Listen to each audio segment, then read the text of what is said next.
cordiales desde el Paddy's Pub de Salamanca, donde estamos una vez más, Fran Curto y Javier Jara, preparados para un nuevo episodio de Watergate. Bienvenidos. Comenzamos este nuevo programa de Watergate. Es un podcast que hoy va a ser un poco peculiar, ¿verdad? Hoy vamos a dejar de lado la geopolítica actual para sumergirnos de lleno en la historia antigua, por fin. Y es que vamos a hablar de un tópico de la antigüedad tan atractivo para el público como es la antigua Esparta, esa ciudad griega que ha cautivado la imaginación de generaciones como cuna de los guerreros más temidos de la Grecia antigua. No obstante, a pesar de esta imagen que nos ha llegado a la actualidad, Esparta fue también una sociedad única, moldeada por la disciplina, el sacrificio y un sistema social que desafió las normas de su tiempo. Fran Curto, ¿cómo estás? Hola, buenas tardes, ¿qué tal? Hoy, por fin, me llena de una gran satisfacción poder quitarte un poco de peso. Claro que casi siempre hablamos de geopolítica contemporánea. Hoy, por fin, vamos a entrar un poco en lo que es un poco más mi terreno, por lo cual yo estoy encantado, ¿no? de poder hablar un poco de temas que me tocan un poco más en lo que es mi historial académico, ¿no? Sí, sí. Vamos a hablar de Esparta, entonces, ¿no? Creo que lo más importante, para empezar, como siempre, es contextualizar, supongo, Exacto. ¿no? Vamos a contextualizar diciendo, para empezar, dónde estaba o dónde está la ciudad de Esparta. Esparta, todo el mundo lo sabrá, pero está bien decirlo, es una ciudad que está en el sur de Grecia, está en la península del Peloponeso. De hecho, Peloponeso significa, en griego, península, ¿no? Y si cogiéramos un mapa de Grecia, veríamos que el Peloponeso es esa península que está en el sur, separado del resto de la base continental y del continente europeo, de los Balcanes, por lo que es el Istmo de Corinto, ¿no? Ese pequeño corredor de tierra que une el Peloponeso con los Balcanes, como digo. Desde el punto de vista histórico, las primeras menciones a la antigua Esparta se encuentran ya en ese relato que es la Guerra de Troya. Todo el mundo conoce la Guerra de Troya, ¿verdad? Sí, claro. Y todo el mundo sabe por qué se origina esta Guerra de Troya. El príncipe París de Troya se enamora de Helena de Esparta, que es la esposa de Menelao, el rey, lo cual desencadena una guerra a través del orgullo de este Menelao y, bueno, todos conocemos cómo finaliza esta epopeya, ¿no? Con el caballo de Troya, etcétera, etcétera. Este relato de la Guerra de Troya se forja en lo que conocemos como Grecia antigua, pero está haciendo referencia a un periodo que es muy anterior. Estamos hablando de la Grecia micénica. ¿Qué es esta Grecia micénica? Bueno, la Grecia micénica es una cultura que tiene su nombre a través de la antigua Micenas, ¿no? Que era la ciudad más importante. Es una cultura basada en palacios donde los jefes ejercían su poder, tenían una escritura propia, que era el lineal B, y era, como digo, una sucesión de ciudades con sus palacios que estaban distribuidos a lo largo del sector suroriental de la actual Grecia.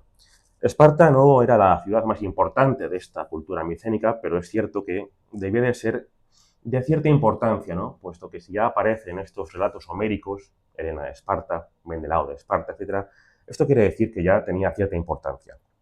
¿Por qué quiero decir esto de la cultura micénica? Pues porque esta es una cultura que floreció entre los siglos XVI y XII a.C. ¿Y cómo termina la cultura micénica? No tenemos ni remota idea. Exacto. Ni remota idea.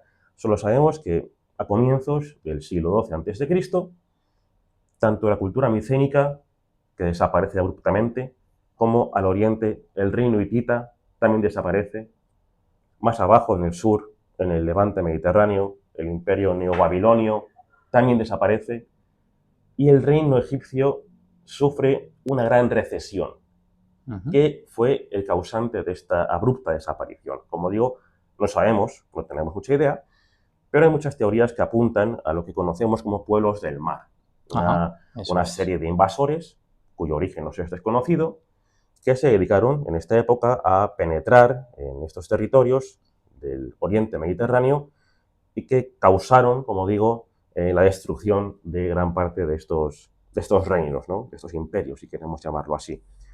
Conocemos únicamente estos pueblos del mar por los jeroglíficos que nos han llegado desde el Antiguo Egipto, que relatan cómo Ramsés III, ese faraón tan famoso, fue capaz de hacerles frente. De hecho, fue el único que les pudo expulsar.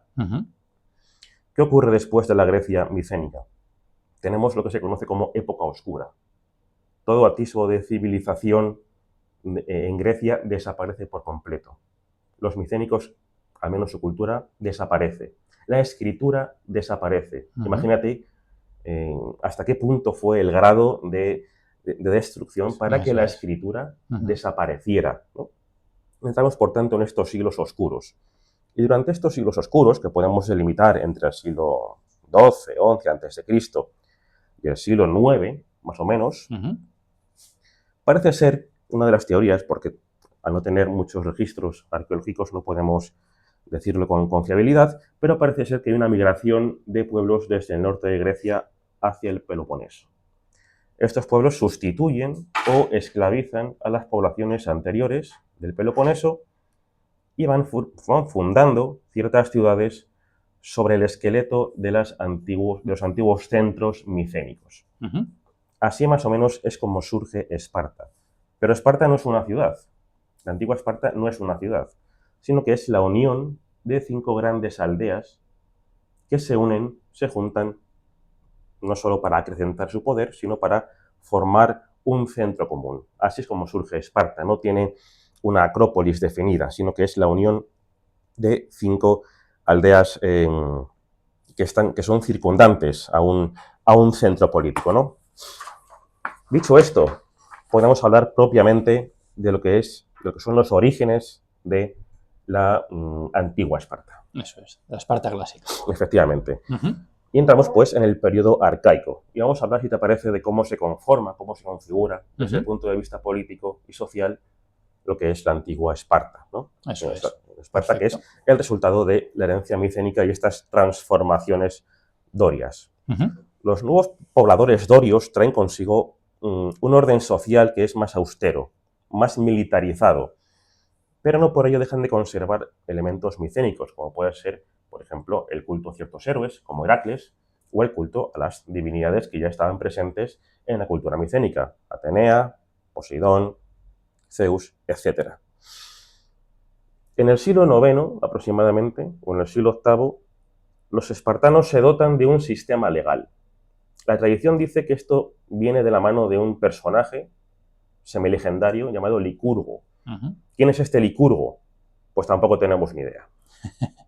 Licurgo es un personaje semilegendario del cual apenas conocemos nada, no sabemos de quién era hijo, no sabemos dónde nació, solo sabemos, y esto es tradición espartana, solo sabemos que él estuvo un tiempo en la isla de Creta y después, bueno, allí aprendió el código legal de los cretenses y después pasó a la Grecia continental, al Peloponeso, donde quiso llevar ese código a los espartanos. Antes de eso, quiso pasar por el oráculo de Delfos para que la Pitia délfica, el oráculo, diera su beneplácito para poder instaurar ese sistema legal en Esparta.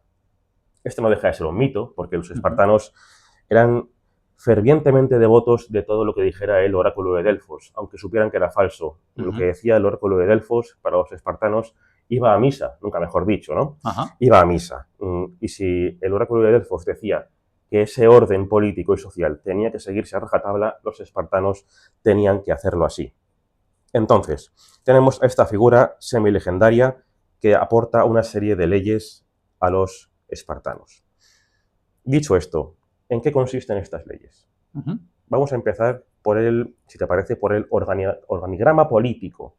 ¿Quién manda en Esparta? ¿Cuáles son los órganos constitucionales de Esparta? Bien. Perfecto.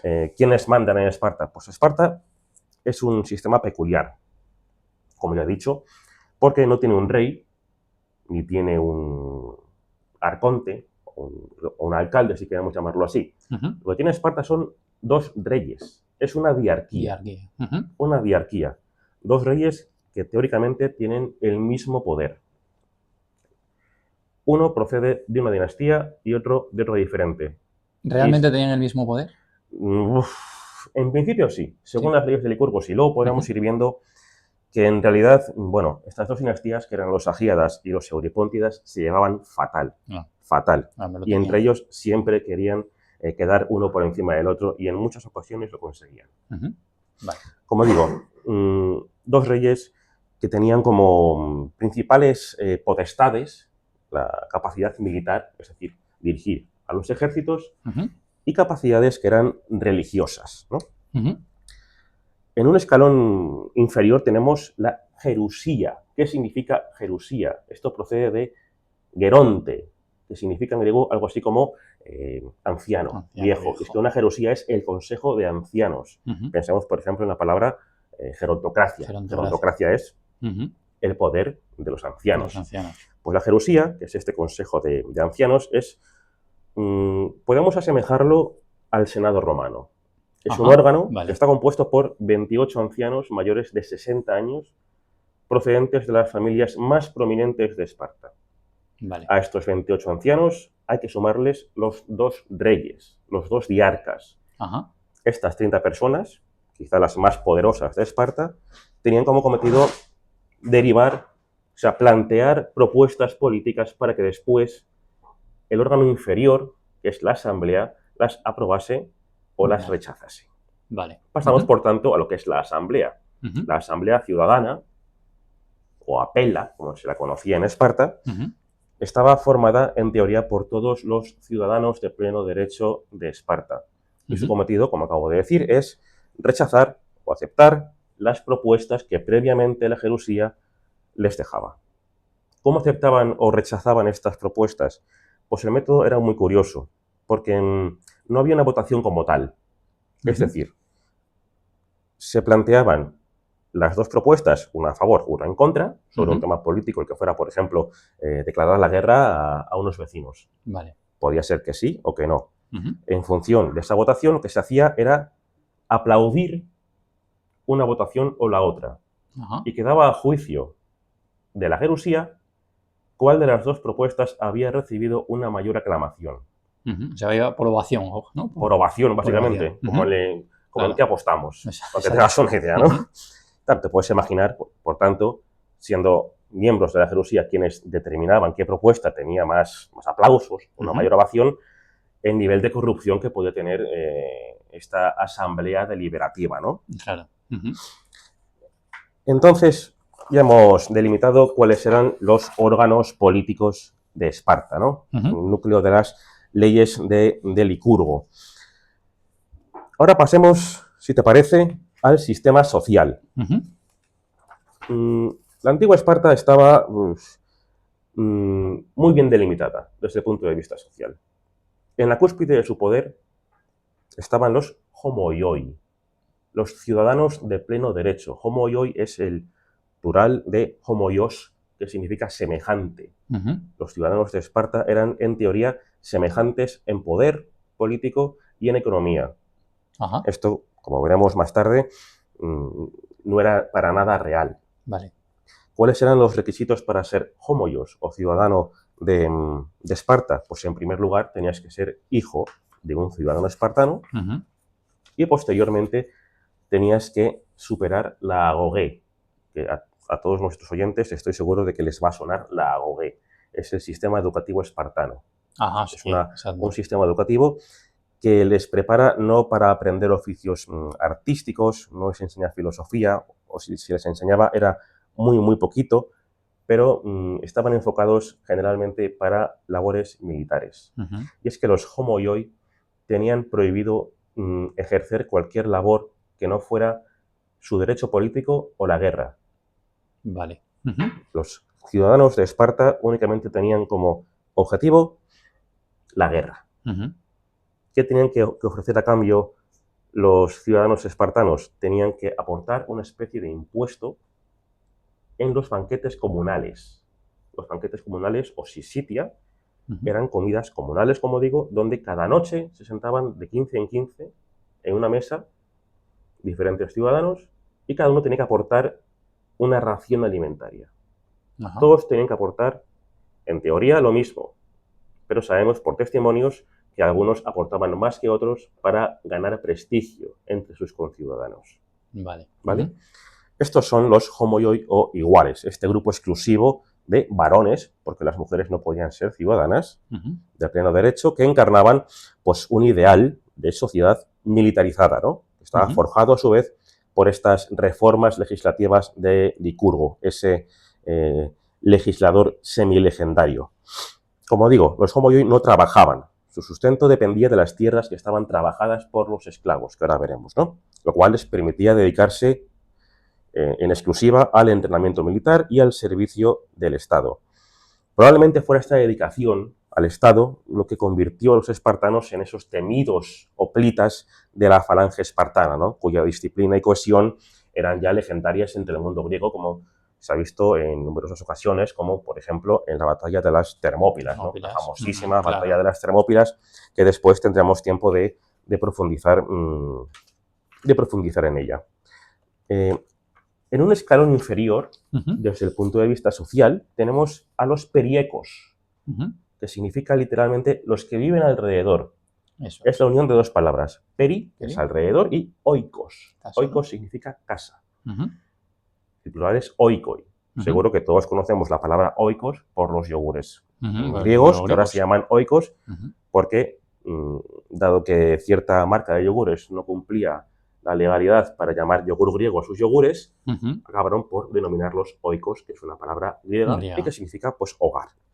Estos periecos ocupaban, como digo, un estrato que era intermedio en la sociedad espartana. Eran hombres libres, pero no tenían los derechos políticos de los homoioi, de los semejantes, y habitaban en comunidades que eran semi-independientes en esas regiones periféricas de Laconia, ¿no? Y después de Mesenia, cuando la conquistaron.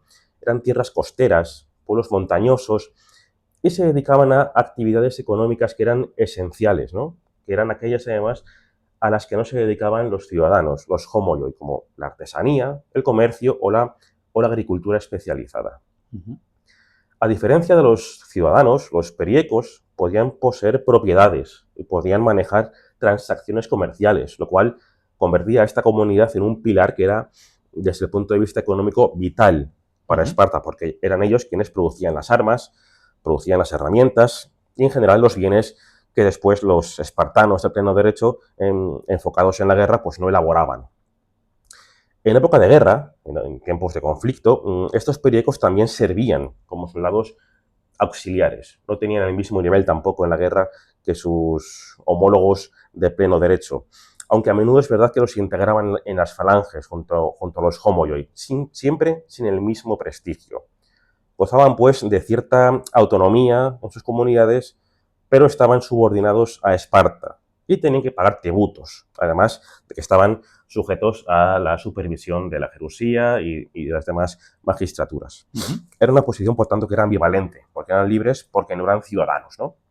Eran esenciales, pero aún así estaban subordinados, lo cual a veces pues, generaba ciertas tensiones políticas, sobre todo cuando Esparta exigía más tropas, ¿no? o más recursos. En cualquier caso, estos periecos nunca tenían que pasar por la AOE. Vale. Vale. Pasamos entonces al escalafón más bajo de la sociedad espartana, que son los hilotas, los esclavos espartanos. Por lo general, en algunas ciudades griegas los esclavos no tenían ningún derecho, eso es evidente, pero eran tratados en ocasiones con cierto respeto. Se les permitía acudir a festividades religiosas, participar en algunas celebraciones políticas de la ciudad. Bueno, esto en Esparta no ocurría. En Esparta el estatus del hilota, del esclavo, era absolutamente humillante. Para empezar, les cubrían con un gorro de piel de perro, que debía de ser muy incómodo y que daba muchísimo calor en verano, para hacerles sufrir más y que los espartanos de pleno derecho supieran que esa persona era un hilota. Para que te hagas una idea, ¿no? Estos hilotas probablemente descendieran de aquellas poblaciones micénicas que fueron subyugadas por los dorios tiempo atrás y vivían, como digo, en condiciones de servidumbre absoluta. Y además estaban obligados a entregar una enorme parte de sus cosechas a sus amos espartanos. Además, su vida estaba marcada por la opresión constante, porque los espartanos, sobre todo los que estaban cumpliendo la AOE, declaraban de manera anual, cada año, una guerra ritual contra los hilotas. es lo que conocemos como cripteia. Esta cripteia es, como digo, una declaración de guerra, es una celebración por la cual los muchachos espartanos tenían que ingeniárselas para, en una noche, matar al mayor número de ilotas posible, a poder ser sin que les pillen. Tenían que esconderse, disfrazarse, entrar a hurtadillas en sus viviendas para matarlos. ¿Qué sentido tiene esto? Podemos pensar, ¿no? Porque si los esclavos son la mano de obra, cuanta más mano de obra tengas, pues mejor para el Estado. Pero resulta que la diferencia numérica entre ciudadanos y esclavos era demasiado abrupta. Había muchísimos esclavos, muchísimos ilotas, en comparación con sus amos espartanos. Y en muchas ocasiones los ilotas se rebelaban. Y cuando se rebelaban recibían la ayuda de otros estados griegos, como puede ser, por ejemplo, Arcadia, Corinto, Argos, etc. Entonces, para intentar amedrentar a los esclavos y evitar que se levanten, lo que hacían era cada año, sin decir muy bien cuándo, en qué fecha se organizaba, se preparaba esta guerra ritual, esta cripteia, para, como digo, amedrentar a los esclavos y humillarlos para que olviden esas pretensiones levantiscas, ¿no? contra sus amos. Bueno, esto es, como digo, esto es la cripteia, ¿no? A pesar de esta esclavitud, como digo, los ilotas superaban muchísimo el número de los espartanos, lo cual generaba un temor constante, revueltas, ¿no? El temor era constante. De hecho, ya en el siglo VII conocemos la primera rebelión a gran escala de ilotas. Es un miedo, al fin y al cabo, que moldea a la sociedad espartana, que la lleva a priorizar esa disciplina militar. Los espartanos se preparan militarmente no para amenazas externas, sino para las que tienen dentro de su propio estado, que son los ilotas, los esclavos. Es esa vigilancia interna la que quieren fomentar. Los ilotas eran esenciales para la economía, pero eran un recordatorio constante de la fragilidad del sistema espartano, ya que su opresión sostenía el estilo de vida de los ciudadanos, pero también representaba esa amenaza latente que requería, pues, eso, un control implacable. Y fuera de estos tres grupos... Antes, un segundo, me surgía una duda ahora cuando comentabas esto de los ilotas. Adelante, sí. Estos esclavos, estos ilotas, así como, por ejemplo, en épocas posteriores, ¿no? Como en Roma, por ejemplo, ¿podían tener la posibilidad de ser libres, de comprar su libertad de alguna manera? Muy buena pregunta, no? Muy buena pregunta, porque además es curioso. En los primeros siglos de la existencia del Estado espartano no tenemos ningún testimonio de que ningún ilota fuera liberado. Hablo de los siglos 8, 7, 6. ¿Qué ocurre? Que a finales del siglo V a.C., hablamos ya de la época clásica, Esparta comienza a perder ciudadanos de manera preocupante. Es un fenómeno que conocemos como oligantropía, es pérdida de ciudadanos. En cambio, el número de ilotas va creciendo cada vez más. ¿Qué ocurre? Cuando Esparta entra en guerra con otro estado, necesita hombres, necesita hoplitas para su falange, y los hoplitas solo pueden proceder de la ciudadanía espartana. Si tienes pocos ciudadanos, las falanges cada vez merman más y, por tanto, Esparta es más proclive a perder la guerra en cuestión. ¿Qué hacen? Integran ilotas. Cada espartano tiene por ley, como dijo Licurgo en su día, 7 ilotas. Los ilotas son parte del Estado, y cuando nace un espartano se le adjudican 7 ilotas. Pues lo que hicieron los espartanos poco a poco fue integrar a estos esclavos en las filas del ejército espartano. Pero no les dan ciudadanía. Después les convertían en lo que se llama neodamodeis, que es la unión entre neo, que es nuevo, y damodeis, que viene de demos, ¿no? Que es el pueblo. Es una categoría muy intermedia. No son esclavos, ni mucho menos, pero no llegan a ser ciudadanos. Porque, como he dicho antes, para ser ciudadano tienes que superar la agoge. Pues están en un limbo social. Efectivamente, están en un limbo social. Y poco a poco Esparta fue integrando categorías y categorías intermedias, dejándolas, como tú bien has dicho, en ese limbo social, lo cual, a la larga, resultó en un resquebrajamiento del sistema licurgueo,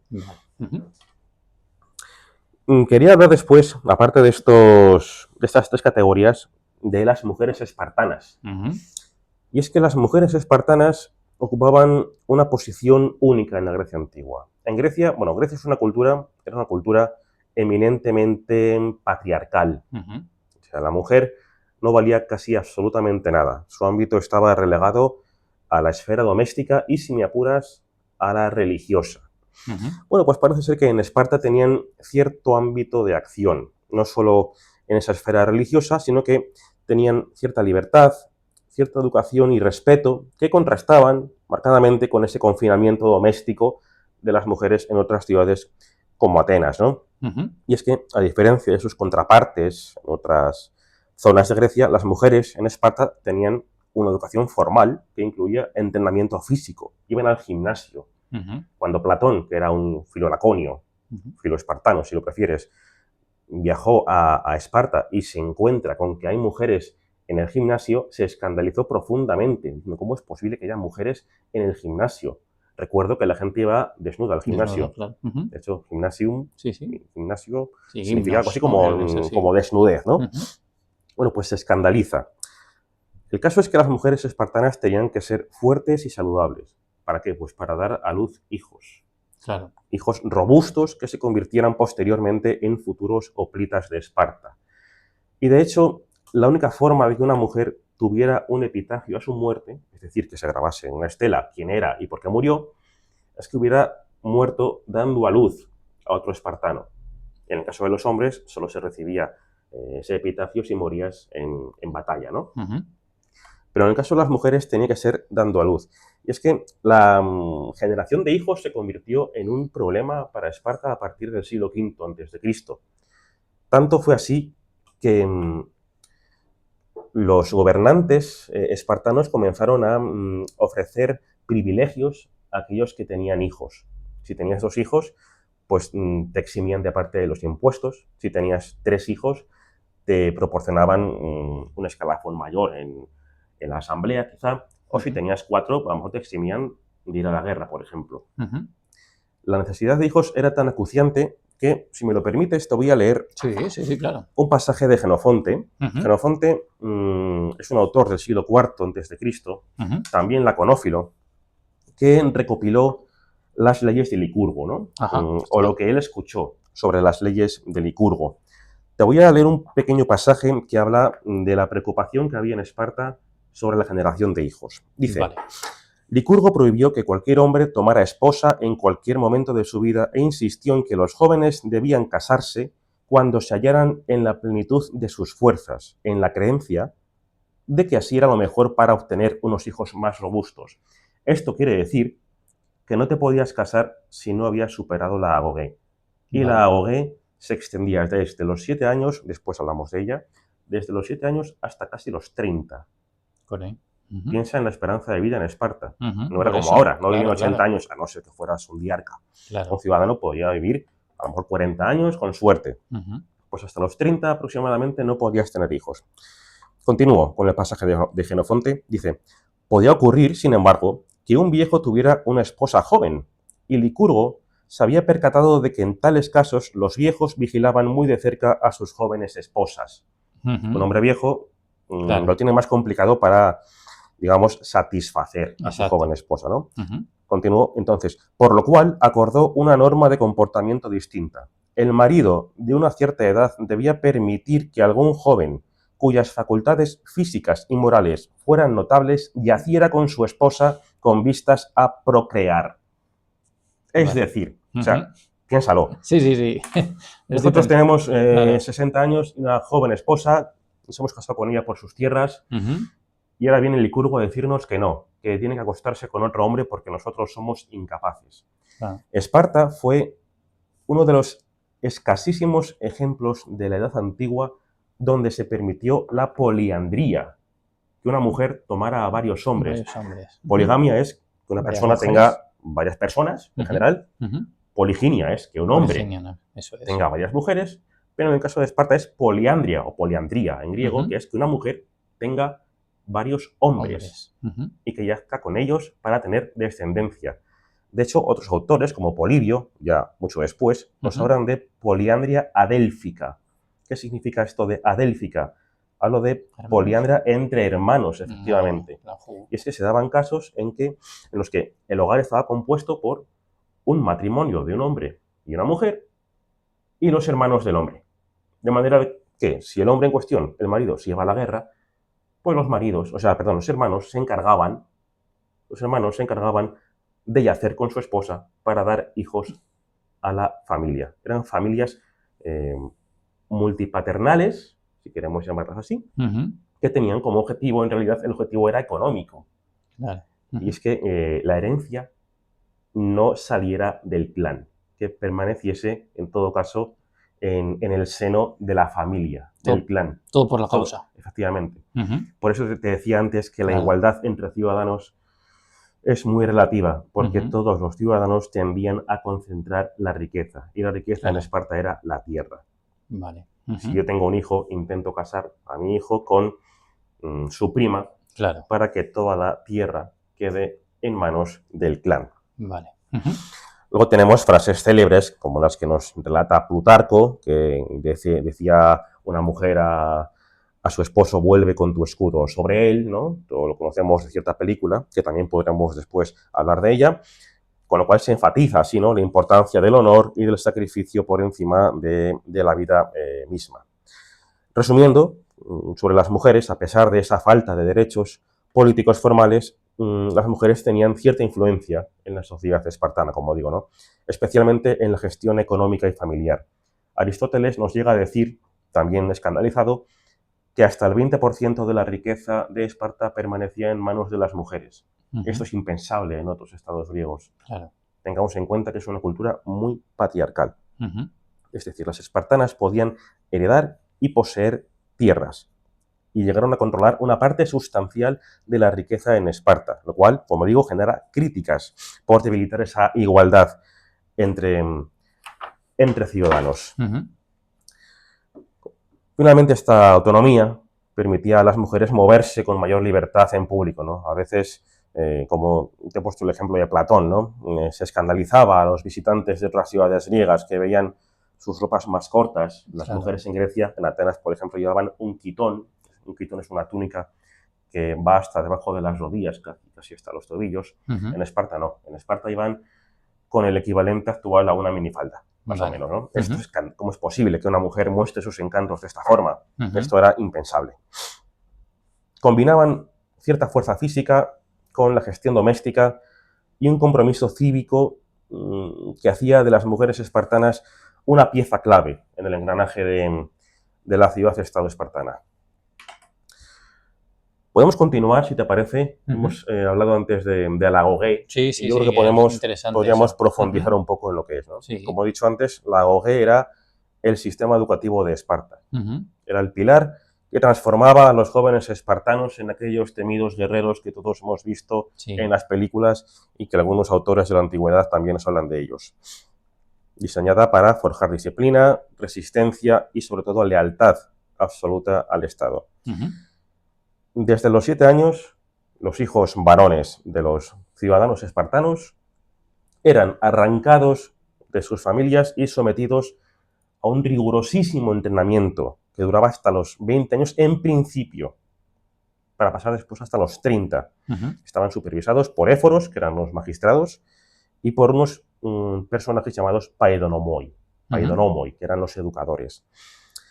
No solo se enseñaban habilidades marciales, como podían ser el manejo de la lanza y el escudo, también inculcaban ciertos valores espartanos, como eran la obediencia ciega, el laconismo. No sé si te suena esta palabra, laconismo. Laconismo es hablar poco y directo. En la película 300 tenemos multitud de frases lacónicas. Cuando los persas le dicen a Leónidas: depón tus armas, y Leónidas le responde: ven y cógelas. Eso es laconismo, una frase corta, directa y especialmente desafiante, ¿no? Los niños, pues, vivían en condiciones que eran austeras, eran casi criminales, ¿no? Dormían en esteras de juncos que tenían que recolectar ellos. O sea, ellos tenían que ir a recoger juncos y fabricar esas camas, ¿no? Y se enfrentaban a castigos severos si no lo hacían bien. En general, cualquier debilidad que mostrasen era castigada con latigazos, ¿no? También se incorporaban pruebas de astucia, como la cripteia, de la que hemos hablado anteriormente, ¿no? Ese asesinato masivo de ilotas, y también los sometían a escasez de alimentos, para que ellos mismos se preocupasen de robar los alimentos, por ejemplo, en el ágora espartana o en las viviendas de otros ciudadanos, o robárselas a los propios ilotas. Tenían que robar ellos mismos su comida. Y si eran pillados infraganti, mientras robaban, eran castigados con latigazos. Vale. Así más o menos te puedes hacer una idea de lo que era la agoge, ¿no? En la antigua Esparta. No obstante, también incluía cierta parte de educación intelectual, ¿no? Aprendían canciones proespartanas, podemos llamarlas patrióticas a lo mejor. Aprendían también ciertos fragmentos de poesía épica, pero siempre estaba subordinada, ¿no? al objeto de formar guerreros leales al ideal espartano de sacrificio colectivo. Claro, ahora empezamos a entender por qué se llama una educación espartana, ¿no? Efectivamente. Cuando lo decimos en la actualidad, ¿no? Actualmente decir que algo es espartano es que es austero, eso es. que es duro, a lo mejor, exacto, que es lacónico. Pues con esto he esbozado más o menos una idea de lo que es el panorama social y político de la antigua Esparta, ¿no? Esa ciudad-estado, que como digo está en el sur del Peloponeso, que fue capaz de conquistar todo el Peloponeso, o de al menos subyugar, ¿no? a todos los estados peloponesios. Si te parece, podemos pasar a relatar algunos de los acontecimientos más importantes de la historia espartana, ¿no? Sí, Esparta, claro. Si tú le dices a cualquiera de nuestros oyentes la palabra Esparta, casi automáticamente va a pensar en soldados de una falange, con su lanza y su escudo. Eso es. No creo que haga falta describirlo, pero la falange, por explicar un poco lo que es una formación militar en la cual los ciudadanos están armados, en principio, con una lanza y un escudo de bronce, ¿no? Un escudo de bronce de gran tamaño, de tal forma que la parte izquierda de su escudo tiene que proteger el costado derecho de su compañero de la izquierda. Vale. ¿Vale? Mientras tanto, con la lanza lo que hacen es apuñalar al enemigo, ¿no? No se apuñala... O sea, los lanzazos que se propinan al enemigo no son horizontales, no van desde la cadera hacia el enemigo, sino que se coge la lanza como si fuera una jabalina de lanzar y se propinan puñaladas desde arriba para poder sortear el escudo de los contrincantes, ¿no? ¿Cuáles son los problemas de la falange? Esta formación obliga a un movimiento lento y es especialmente vulnerable ante la caballería. Esto se puso de manifiesto en las guerras contra los persas. Los persas tenían muchísima caballería capaz de flanquear y, atacar desde atrás a las falanges. Y el segundo gran problema es este que estoy diciendo. Es una formación fácilmente flanqueable, porque es lenta y la parte derecha suele quedar desprotegida. Como digo, hablar de Esparta es hablar de guerra. Y quizá el episodio más famoso que tenemos de la historia de Esparta es la batalla de las Termópilas. A todo el mundo le suena la batalla de las Termópilas, retratada de mejor o peor forma en la película 300 de Frank Miller, si no me confundo, ¿no? Basada a su vez en un cómic. Bueno, miento, el director es Zack Snyder y el cómic es de Frank Miller, me parece. Bueno, o viceversa, no lo sé. El caso es que ahí, se relata como 300 espartanos a las órdenes de Leónidas, que era uno de los diarcas, partieron a enfrentarse con una marabunta, un ejército innumerable de persas que querían subyugar toda Grecia, ¿no? Hay muchísimo que hablar de la batalla de las Termópilas. Para empezar, en un principio eran los dos reyes quienes partían a la guerra liderando a las falanges espartanas. ¿Por qué solo fue Leónidas a liderar a esos 300 hombres contra los persas? Porque, como dije al empezar este podcast, los dos reyes, los dos diarcas, esas dos dinastías, la Agíada y la Euripóntida, se llevaban fatal. Tan mal que cuando iban en campaña terminaban por dar órdenes diferentes a sus soldados. Por tanto, tuvo que estipularse una ley que dijera que en campaña, desde entonces, uno se lleva a la guerra y otro permanecía en casita cuidando de la ciudad durante la guerra. Este es uno de los motivos por los cuales solo tenemos a un rey, a Leónidas, en la batalla de las Termópilas. Por otra parte, tenemos la imagen de Leónidas, según la película, como un hombre muy fuerte, de unos 40 años, con un bozarrón, ¿no? Que llama la atención. Bueno, pues según nuestras fuentes, Leónidas tendría ya más de 60 años. Es cierto que aún estaba en edad de partir a la guerra, pero tenía canas. No era Gerard Butler con taparrabos, ¿no? Claro. Tercer punto a tener en cuenta. El inconmensurable ejército persa. Según Heródoto, los persas invadieron Grecia con 5 millones de guerreros. 5 millones de guerreros a los que habría que sumar otros 5 millones de mercaderes, personajes dedicados a las intendencias, prostitutas, etcétera, ¿no? Lo que suele acompañar a un ejército en campaña. Al fin y al cabo. Bueno, estas cifras son muy exageradas y lo que intentan es glorificar el relato de la victoria griega en general, ¿no? Sobre los persas, ¿no? Esos 300 espartanos sobre 5 millones de persas. Es que el hecho de movilizar 5 millones de personas en esa época es muy complicado, ¿no? Quizá los persas serían entre 180.000 y 300.000. Claro. Lo cual tampoco quita mérito a... No, claro. Sí, pero claro, la diferencia es muy clara. Efectivamente. Son como las manifestaciones actuales, ¿no? Eso es. Depende la delegación del gobierno dice una cosa. ¿De gobierno o estos manifestantes? Pues es un poco lo mismo, Heródoto ofrece un relato que es helenocéntrico, ¿no? En este caso. En cuarto lugar, la película se llama 300, pero no había 300 personas. Sí es verdad que había 300 ciudadanos espartanos. Pero cada espartano le acompañaba a su vez un número de hilotas, que podía llegar hasta 7. Claro. Puede que no luchasen, pero estaban pues haciendo labores de escuderos, de limpiar sus armas, sus escudos, cuidando los caballos, etc. Sí es cierto que partieron 300 soldados de Esparta a las Termópilas.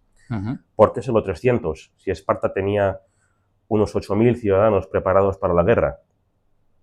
Pues precisamente por las disputas internas en la política espartana.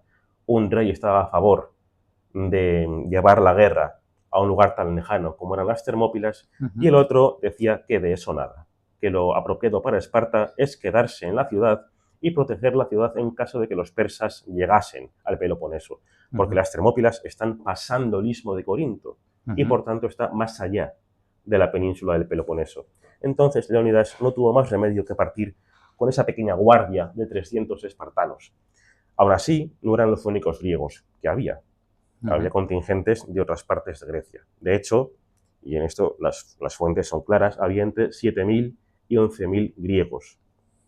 Aún así, teniendo esto en cuenta, 7.000 u 11.000 griegos contra un número mucho mayor, como puede ser 150.000, 200.000 persas, a ver, acabaron perdiendo, vendieron cara a su piel. Es cierto que los persas pasaron, pero también es verdad que, consiguieron retrasar el avance de los persas hacia el Peloponeso. Y de hecho no pasaron al Peloponeso, ¿no? Se quedaron en el istmo de Corinto.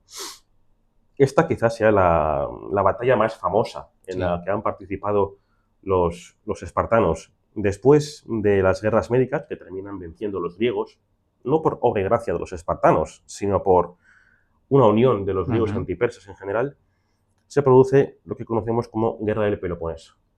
Es una guerra de 30 años entre Esparta y Atenas. Esparta con su... Dos modelos distintos. Efectivamente. Esparta tiene 2 reyes, es un modelo pseudo-oligárquico, mientras que Atenas es una naciente democracia cada vez más radicalizada, ¿no? ¿Quién gana esta guerra? Los espartanos. ¿Y por qué la ganan? Pues es curioso, porque le piden ayuda a Persia, a los que antes han derrotado, y Persia ayuda con oro a los espartanos. Los espartanos consiguen construir una flota con la que derrotar a los atenienses por mar. Después de esta guerra del Peloponeso, Esparta consigue o adquiere un imperio sobre toda la Hélade, ¿no? Sobre toda Grecia. Y curiosamente, la adquisición de este imperio se convierte en el talón de Aquiles de Esparta. Todas las ciudades democráticas o que tuvieran un tipo de gobierno diferente al espartano comienzan a rebelarse contra el poder de estos espartanos. Y poco a poco van surgiendo cada vez más guerras, más batallas que van minando la capacidad militar de Esparta. Una Esparta, recordemos, que cada vez tiene menos ciudadanos y que tiene que depender más de categorías inferiores. ¿Cuál es el resultado de todo esto? En el año 371 a.C., en el siglo IV, tiene lugar la batalla de Leuctra, que es el comienzo del fin de Esparta como potencia. La batalla de Leuctra, en la cual un individuo de Beocia, llamado Epaminondas, da con la clave para vencer a las falanges espartanas. En las falanges espartanas, los reyes se situaban en el flanco derecho de la formación, porque se consideraba el más prestigioso, ¿no?, para pelear. ¿Qué hizo Epaminondas? Pues concentró sus mejores efectivos en su flanco izquierdo, de manera que tuviera que enfrentarse inevitablemente al rey de Esparta. Cosa que hasta entonces a nadie se le había ocurrido, lo cual es curioso. Sí, es curioso, pero bueno, se le ocurrió claro. Epaminondas y la derrota espartana fue total. Epaminondas consiguió liberar Mesenia, que era la región de la que procedían la mayor parte de los ilotas, y Esparta quedó esquilmada desde el punto de vista económico, social y sobre todo militar. Tanto fue así que durante el siglo siguiente Esparta desaparece del registro escrito y casi también del registro arqueológico. No tenemos apenas noticias de lo que ocurre en Esparta desde finales del siglo IV a.C. hasta que aparece Filipo de Macedonia al siglo siguiente. Sabemos que uno de sus últimos reyes intentó restaurar las leyes de Licurgo, lo cual quiere decir que en algún momento desaparecieron también. Claro. Se abolieron para intentar salir de ese atolladero en el que estaba Esparta inmersa. Sabemos también que estos reyes intentaron restaurar la diarquía, otros intentaron monopolizar la diarquía y convertirlo en una monarquía, otros intentaron convertirse en tiranos, que es una figura diferente a la del rey, pero no tenemos apenas testimonios. También comienzan a aparecer las primeras monedas en Esparta. Estamos hablando del siglo finales del IV, principios del III. Hasta entonces Esparta no tenía moneda. Se pagaba con tierras o con lingotes de hierro. La moneda era inexistente para, simplificar esa austeridad espartana, ¿no? Y además tenemos constancia de que Esparta comienza a construir una muralla defensiva. Hasta entonces Esparta no tenía muralla. Plutarco recoge una gran frase de un ciudadano espartano al que le preguntan, ¿pero por qué no tenéis muralla? Y el espartano señala al ejército y dice, estos son los muros de Esparta. Claro. En general era una polis, una ciudad-estado muy austera, muy conservadora y muy reticente a los cambios. También a los cambios militares, como hemos podido ver contra Epaminondas. Pero, por ejemplo, cuando se adopta una espada más larga en toda Grecia, los espartanos continúan con el típico sifos, esa espada corta. Y otra de las grandes frases de un espartano es, ¿pero por qué no adoptáis la espada larga y continuáis con la espada corta? Y le responden, porque así os tendremos más cerca cuando os matemos. Eso es laconismo. Eso es laconismo. Y para ir finalizando, porque llevamos ya casi 50 minutos, cuando Macedonia irrumpe en ese territorio, en Grecia, es capaz de conquistar o de subyugar la mayor parte del territorio de Grecia, pero no Esparta. Filipo, el padre de Alejandro Magno, intenta también someter a los espartanos enviándoles una carta diciéndoles deberíais uniros a mí porque si nos enfrentamos y os venzo, os voy a esclavizar. La respuesta tiene quizá el récord Guinness de misivas más cortas de la historia, porque la respuesta fue sí, pero no un sí de afirmación, sino un sí de en caso de. Claro. ¿Sabes? La pregunta de Filipo fue, si os venzo, os esclavizo. En el caso de que os venzo, os esclavizo. Y la respuesta fue, en el caso. Claro. Es un colofón, ¿no?, a la historia de Esparta, porque ya a partir de entonces terminó siendo una potencia de tercer orden, hasta que fue finalmente ocupada por Roma, después de que en el siglo II a.C. el imperio, no el imperio aún, la República Romana penetrase en Grecia y consiguiera conquistarla y convertirla en una provincia. No obstante, Esparta aún conservaba parte de su esencia, ¿no? Pero no como polis militarista ni austera, sino como algo arcaico, y de hecho se convirtió en una ciudad turística. Los romanos querían ir a conocer la ciudad que había conseguido detener a los persas durante 3 largos días. Y de hecho había un ritual religioso que se continuó ejerciendo en Esparta después de su conquista por Roma. y con esto voy a acabar ya, que es la diamastigosis. La diamastigosis era un ritual religioso que se celebraba en un templo o en un santuario dedicado a Artemisa Ortia. Artemisia, uno de sus epítetos en Esparta, era Ortia. Y consistía en, bueno, era un rito de paso de la niñez o de la adolescencia a la adultez, como tantos otros en la Edad Antigua, ¿no? Y en este rito tenían que pasar junto al templo todos los que estaban finalizando la agoge para que personas mayores los apaleasen. A veces hasta la muerte, según dicen algunos testimonios. Tenían que sangrar. Es más, los chavales tenían que ir con máscaras para que los apaleaban no supieran si eran hijos de alguien rico o de alguien pobre. Todos tenían que recibir los mismos palos por igual. Esto se continuó haciendo en época romana. De hecho, se construyó un graderío junto al templo de Artemisa Ortia para que los romanos que iban como turistas a Esparta pudieran presenciar tranquilamente, comiéndose unas uvas o lo que fuese, cómo apaleaban a esos muchachos que ya no cumplían la agoge porque ya no existía, pero bueno, se seguía ejerciendo ese viejo ritual. Y bueno, creo que te he hecho un panorama más o menos amplio de lo que es o de lo que fue la cultura espartana, ¿no? Tenemos ya 52 minutos de podcast. No, a mí me ha encantado. O sea, a mí me ha gustado mucho por una vez haber cogido el peso del podcast. Como he dicho antes, me ha encantado, estoy muy satisfecho, muy contento de haber podido hablar por una vez de lo que es historia antigua y más aún de Esparta, ¿no? De lo que es un tema que no solo apasiona a todo el mundo, sino que además, bueno, es algo a lo que me dedico desde el punto de vista académico.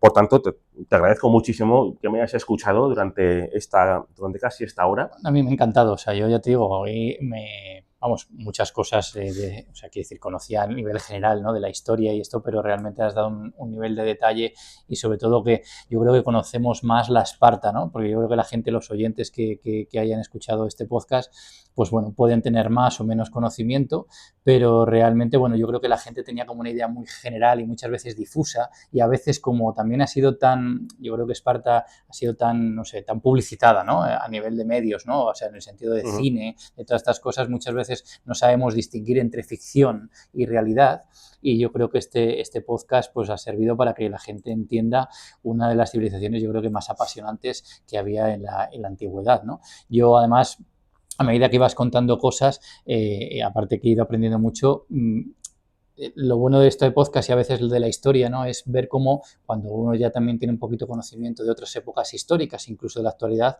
has visto como muchas semejanzas, aunque pese a la distancia en tiempo, ¿no?, y del espacio, muchas semejanzas en algunas cosas que has explicado de la actualidad, que se han repetido a lo largo de la historia y que nos han servido, pues eso, que nos sirven muchas veces para entender el por qué tenemos, aunque sea de otra manera o no siempre de la misma, o sea, como una especie de copia al 100%, pero sí que cuando uno va buceando hacia atrás, muchas veces a mí me preguntan, me dice, oye, la historia, la que a mí o sea, quiero decir, cada uno, ¿no?, tenemos nuestros gustos, no más de la historia en general me encanta, es verdad que realmente me gusta a lo mejor quizá más lo que es la historia moderna, contemporánea, pero muchas veces cuando también me preguntan, me dice, oye, esto, digo, pues mira, cada vez que vas sabiendo más historia, más te van dando cuenta que necesitas bucear hacia atrás.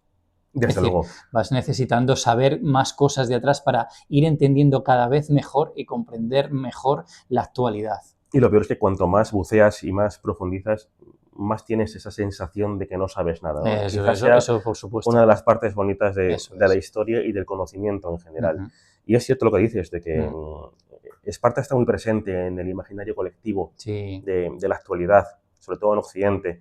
En buena parte el régimen nazi del Tercer Reich se basó en buena parte no solo en esa mitología nórdica, sino también en la antigua Esparta. Esto también puede dar para otro podcast porque eso te iba a decir, da para largo esto. Sí. Pero bueno, yo espero que nuestros oyentes bueno, pues también estén tan satisfechos como yo con este podcast y que hayan aprendido o al menos puedan corroborar lo que ya sabían sobre Esparta. Y en caso contrario, yo animo, como siempre, a nuestros oyentes que dejen sus comentarios, tanto en Spotify como en ebooks, como en YouTube, donde nos podrán ver, no en vivo y en directo, pero sí nos podrán ver.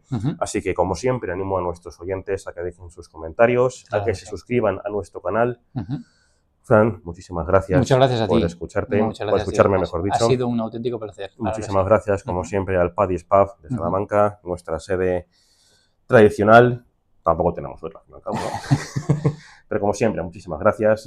Gracias a todos nuestros oyentes. Nos vemos el próximo martes. Hasta la próxima. Adiós. Un abrazo. Hasta luego.